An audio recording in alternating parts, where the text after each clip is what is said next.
नमस्कार। आज हम हिंदी साहित्य के नई कविता के एक प्रमुख कवि, प्रवर्तक कवि गजानन माधव मुक्तिबोध के काव्य पर विचार विमर्श करेंगे। गजानन माधव मुक्तिबोध नई कविता के प्रतिनिधि कवि माने जाते हैं। इसी शीर्षक से प्रतियोगी परीक्षाओं में भी और शैक्षणिक परीक्षाओं में भी प्रश्न प्रमुखता से पूछा जाता है। इसी प्रश्न को पृष्ठभूमि में रखते हुए हम समीक्षा कर रहे हैं गजानन माधव मुक्तिबोध की। गजानन माधव मुक्तिबोध तार सप्तक के कवि थे। गजानन माधव मुक्तिबोध नई कविता के प्रवर्तक कवियों में माने जाते हैं। गजानन माधव मुक्तिबोध नई कविता के उन प्रतिनिधि कवियों में से एक हैं जो उस नई कविता को आगे तक लेकर गए। मुक्तिबोध की काव्यगत प्रवृत्तियां देख लें, काव्यगत विशेषताएं देख लें, मुक्तिबोध की काव्यगत समीक्षाएं देख लें। हम जहां भी मुक्तिबोध की बात करते हैं, मुक्तिबोध को 6 या 7 बिंदुओं में हम रेखांकित करते हैं। सबसे पहले जब नई कविता की बात आती है तो नई कविता में जो सत्यान्वेषता है, नई कविता में जो मार्क्सवाद है, नई कविता में जो व्यक्तिवाद है, नई कविता में जो तीक्ष्ण व्यंग है, वो सारी की सारी विशेषताएं मुक्तिबोध में दिखाई देती हैं। हम बिंदुवार बात करते हैं मुक्तिबोध जी के नई कविता पर। सबसे पहला बिंदु हम डिस्कस कर रहे हैं, विचार कर रहे हैं कि विशिष्ट व्यक्तिवाद, उनके काव्य में तीक्ष्ण और विशिष्ट व्यक्तिवाद दिखाई देता है। यह उनकी एक प्रमुख प्रवृत्ति रही और व्यक्तिवादी रूप को उन्होंने कविता में मुखर किया। उनकी कविता में गहरे द्वंद्व दिखाई देते हैं, आत्मनिष्ठा दिखाई देती है, मनुष्य का स्वकेंद्रित होना दिखाई देता है। और यही स्वकेंद्रितता जो है, यह मनुष्य को विस्तार से सोचने के लिए बाध्य करती है। यह नई कविता की सबसे बड़ी विशेषता है जो गजानन माधव मुक्तिबोध के काव्य में देखने को मिलती है। अपने समकालीन प्रयोगवादी कवियों के स्वर के साथ उन्होंने अपना स्वर मिलाया और सत्यान्वेषता के साथ उन्होंने इस व्यक्तिवादिता को की तीव्रता को, बल्कि कहें कि विशिष्टता को बहुत आगे और प्रमुखता से ले जाने का काम किया। अपितु देखा जाए तो व्यक्ति की संकीर्ण सीमाओं के बाहर निकलने को प्रेरित किया गजानन माधव मुक्तिबोध ने। इन्होंने अपनी कविता में कहा है, कर सको घृणा क्या इतना रखते हो अखंड तुम प्रेम। कर सको घृणा क्या इतना रखते हो तुम अखंड प्रेम। जितनी अखंड हो सके घृणा उतना प्रचंड रखते क्या जीवन का व्रत नेम। अर्थात घृणा का भाव भी उतना होना चाहिए जितना प्रेम का भाव होता। गजानन मुक्तिबोध के दूसरा बिंदु इसमें आता है निराशा की तीव्रता। देखिए, हम जब व्यक्तिवादी हो जाते हैं, हम जब विशिष्टवादी हो जाते हैं, विशिष्टता की ओर हम बढ़ने लगते हैं, तो बार बार जीवन में निराशा का भाव आता है। गजानन माधव मुक्तिबोध के साथ यही हुआ। उनके काव्य में भी ये बात स्पष्ट झलकती है। निराशा का भाव बार बार उनके काव्य में दिखाई देता है। उनके मन का अंतर्द्वंद तीव्र हो जाता है। वे संपूर्ण सृष्टि का विनाश उनका लक्ष्य बन जाता है और कहीं ना कहीं जो मन की एक निराश भावना है, निराशावादी विचारधारा है, मन का जो अंतर्द्वंद है, वो युग का अंतर्द्वंद, युग का सत्य बन जाता है और वो कविता के रूप में उतरता है। घनी रात बादल रिमझिम है, दिशा मूक कवि का मन गीला। यह सब क्षणिक क्षणिक जीवन है, यह सब क्षणिक क्षणिक जीवन है। मानव जीवन है क्षण भंगुर। निराशा का भाव, मानव जीवन क्षण भंगुर है। एक तरह से अगर देखा जाए तो यह सत्य के नजदीक की बात है। यह सत्य है कि मानव जीवन क्षण भंगुर है, लेकिन यदि हम इसे समष्टिवादिता की विचारधारा से जोड़कर बात करें तो इसमें नैराश्य का भाव प्रधानता से दिखाई देता है।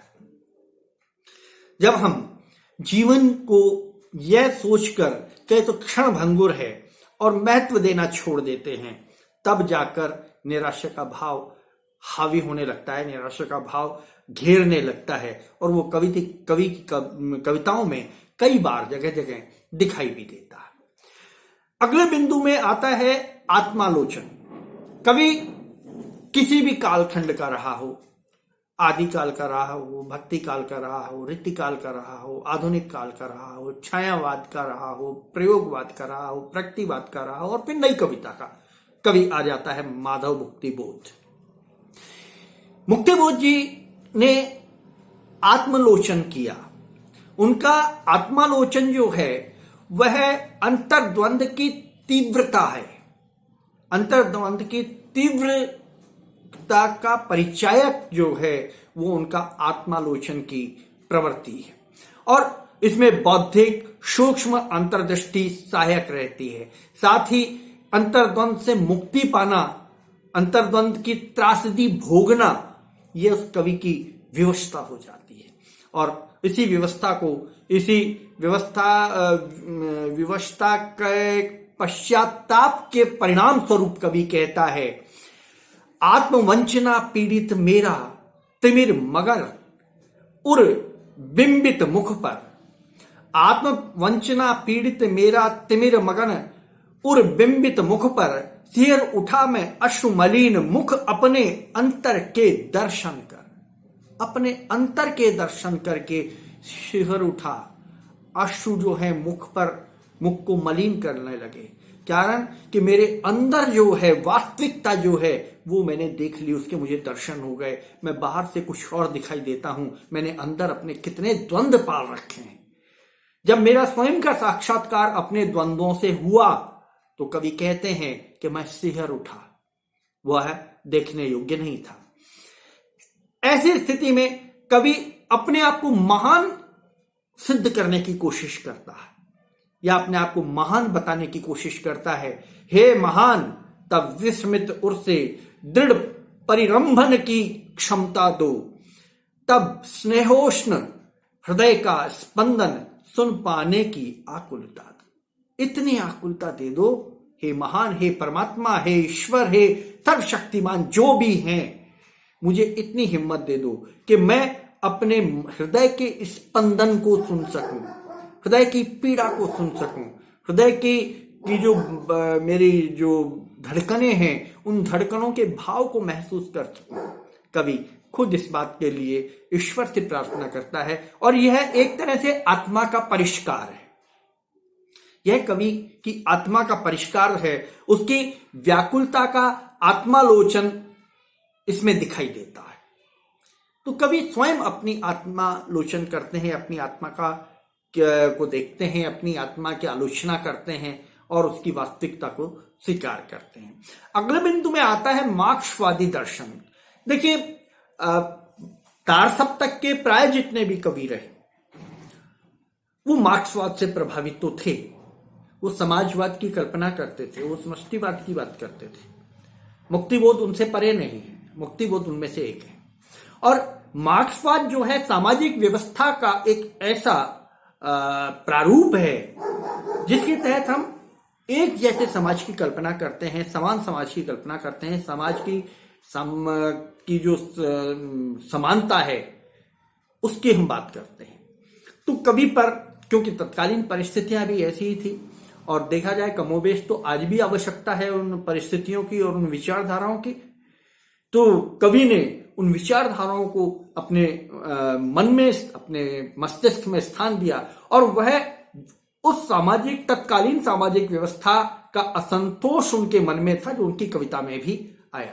उन्होंने मार्क्सवाद के सिद्धांत को स्वीकार करते हुए अंतर्मन के अंतर्द्वंद के साथ मार्क्सवादी विचारधारा को समन्वित कर जो कविताएं रची, उन कविताओं के माध्यम से सामाजिक ऐक्य की बात की, उन्होंने सामाजिक एकता की बात की, उन्होंने सामाजिक सरोकार की बात की, उन्होंने सामाजिक साम्यता की बात की, उन्होंने साम्यवाद की बात की। वे स्वयं कहते हैं, स्वयं स्वीकार करते हैं क्रमशः मेरा झुकाव मार्क्सवाद की ओर हुआ। अधिक वैज्ञानिक, अधिक मूर्त और अधिक तेजस्वी दृष्टिकोण मुझे प्राप्त हुआ। अर्थात मार्क्सवाद की तरफ जब मेरा झुकाव हुआ तो मैं और अधिक तेजस्वी, अधिक मूर्त और अधिक तेजस्वी दृष्टिकोण के साथ सोचने लगा। ये स्वयं कवि मुक्तिबोध ने एक जगह स्वीकार किया है। तो मार्क्सवाद की और उनका झुकाव, मार्क्सवाद उनके काव्य में भी दिखाई दिया और मार्क्सवादी दर्शन से वे प्रभावित उनके जीवन में भी वो सारी चीजें दिखाई देती हैं। अगला बिंदु आता है सामाजिक यथार्थ के प्रति उनका जो भाव था, उनकी जो आस्था थी। और सामाजिक यथार्थ ये था कि जो सामने दिखाई दे रहा है वो बहुत बेभत्स है, और उस यथार्थ का चित्रण करना तत्कालीन कवियों का सबसे प्रमुख धर्म बन गया था। एक तरह से प्रगतिवाद के बाद के कवियों से, प्रयोगवादी कवियों ने, नई कविता के कवियों ने तो इसको अपना विषय बनाया ही बनाया और बहुत प्रधानता से अपनी बात रखी, लेकिन प्रारंभ हो गया था प्रगतिवाद से ही।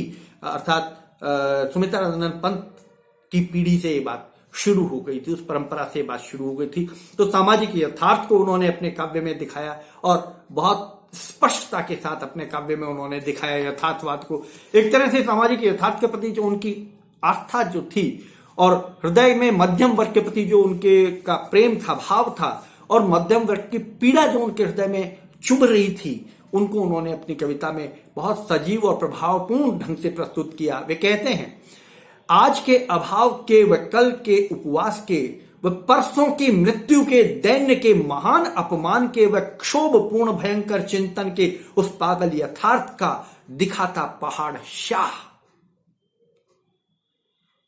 अर्थात ये जो उपवास है, ये जो मृत्यु का भाव है, जो अपमान है, ये क्षोभ है, ये सारा का सारा उस मध्यम वर्गीय परिवार को भोगना पड़ता है। एक पहाड़ सा जो सब कुछ अभावों का दिखाई देता है उस मध्यम वर्गीय परिवार में। एक यथार्थ चित्रण उन्होंने अब समाज का, उस समय का प्रस्तुत किया। उन्होंने तार सप्तक में भी इस बात को स्वीकार किया है कि जीवन में विभिन्न रंग तो बिखरे पड़े हैं, लेकिन वो सभी के लिए समान रूप से नहीं है। सबके लिए रंग बिरंगे उज्जवल रंग हो सकते हैं, लेकिन जो मध्यम वर्ग है और निम्न वर्ग है, उनके लिए तो केवल एक शाह रंग है। उसके अलावा उनके लिए, उनके जीवन में कोई रंग नहीं है। वह तो विषमताओं से ही लड़ता रहता है। वही भाव उनकी कविता में सामाजिक यथार्थ के भाव के रूप में प्रस्तुत होती है। अगला बिंदु उनके इसमें आता है पूंजीवाद का विरोध। देखिए, मार्क्सवाद, पूंजीवाद, सामाजिक यथार्थवाद, ये तीनों एक साथ चलते हैं।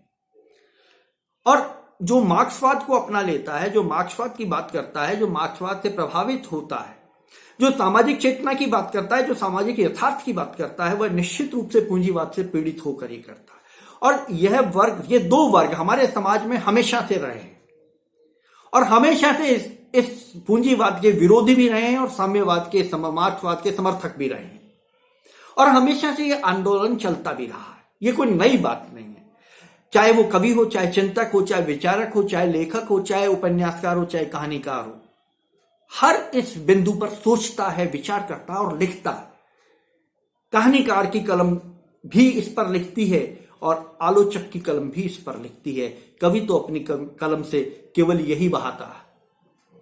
तो ये बात मुक्तिबोध में भी बहुत स्पष्ट से आती है कि वे पूंजीवाद का विरोध करते हैं, उस व्यवस्था का विरोध करते हैं और साम्यवाद को महत्व देते हैं, साम्यवाद का समर्थन करते हैं।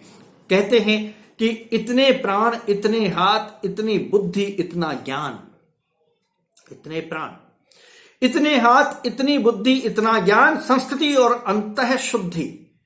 तू है मरण, तू है रिक्त, तू है व्यर्थ, तेरा ध्वंस, केवल एक तेरा अर्थ। केवल एक अर्थ जो है, अर्थ जो है, धन जो है, पूंजी जो है, वही विनाश का कारण बनता है। तो कवि बड़ी गंभीरता के साथ पूंजीवाद का विरोध करते हैं, जन सामान्य के जीवन के साथ खड़े होकर साम्यवाद का समर्थन करते हैं। गंभीर भावुकता का भाव उनके काव्य में दिखाई देता है और वो भावुकता, जैसे एक उनकी कविता है, एक गांव है वहां नदी है, नदी कूल से दूर दिशा तक खेत बिछे हैं। ये भावुकता का भाव है, यथार्थ चित्रण है खेत का, यथार्थ चित्रण है प्रकृति का, और प्रकृति चित्रण भी नई कविता में दिखाई देती है मुक्तिबोध के साथ। दुरूहता, क्योंकि मुक्तिबोध की कविता में सामान्य जनजीवन का संघर्ष दिखाई देता है, और सामान्य जनजीवन के संघर्ष को यथार्थ से प्रस्तुत किया जाता है, उसका यथार्थ चित्रण किया जाता है। यही कारण है कि उसमें कहीं ना कहीं दुरूहता आ जाती है। जब हम ईमानदारी से अभिव्यक्ति करते हैं तो शब्दों को चुनते नहीं हैं। ईमानदारी से अभिव्यक्ति में जो सहज भाव में शब्द आ रहे हैं वो ही प्रयोग होते हैं, और उससे कभी कभी काव्य में दुरूहता आ जाती है, जो मुक्तिबोध के काव्य में भी दिखाई देती है। सत्यान्वेषी, जैसे मैंने आपको प्रारंभ में कहा कि प्रयोगवाद के और नई कविता के कवि सत्यान्वेषी कवि थे, सत्य की अन्वेषणा करते थे, जो सत्य होता था उसे लिखते थे। और मुक्तिबोध की सबसे प्रसिद्ध और सबसे प्रमुख कविता ब्रह्म राक्षस इसका सबसे बड़ा उदाहरण है, जिसमें वे सत्यान्वेषणा करते हैं, सत्य की अन्वेषणा करते हैं और उसको लिखते भी हैं, मानवीय अवधारणाओं को प्रस्तुत करते हैं उसके माध्यम से। वे कहते हैं कि तन की मलिनता दूर करने के लिए प्रतिपल, तन की मलिनता दूर करने के लिए प्रतिपल, पाप छाया दूर करने के लिए दिन रात, ब्रह्म राक्षस घिस रहा है देह, हाथ के पंजे बराबर, बाह छाती मुंह छपा छप, खूब करते साफ फिर भी मैल। खूब साफ किया लेकिन फिर भी मैल है, ब्रह्मराज अंतरतम का मैल है। तो कवि जो है सत्य को प्रस्तुत करते हैं, सत्य को खोजते हैं और अपनी कविता के माध्यम से उसे समाज के सामने परोसते हैं। ये कवि की विशेषता है। नई कविता के प्राय सभी कवियों में देखने को मिलती है, लेकिन मुक्तिबोध में यह प्रमुखता से दिखाई देती है। तो मुक्तिबोध पर यह बहुत महत्वपूर्ण प्रश्न बनता है। इस प्रश्न को आप तैयार कीजिएगा, जहां कहीं परेशानी आ रही हो कमेंट बॉक्स में लिखिएगा, वीडियो को लाइक कीजिएगा, शेयर कीजिएगा। अगर सब्सक्राइब नहीं किया है चैनल तो प्लीज सब्सक्राइब कीजिएगा, ताकि हम आपको और अधिक सामग्री, अच्छी सामग्री दे सकें। नमस्कार।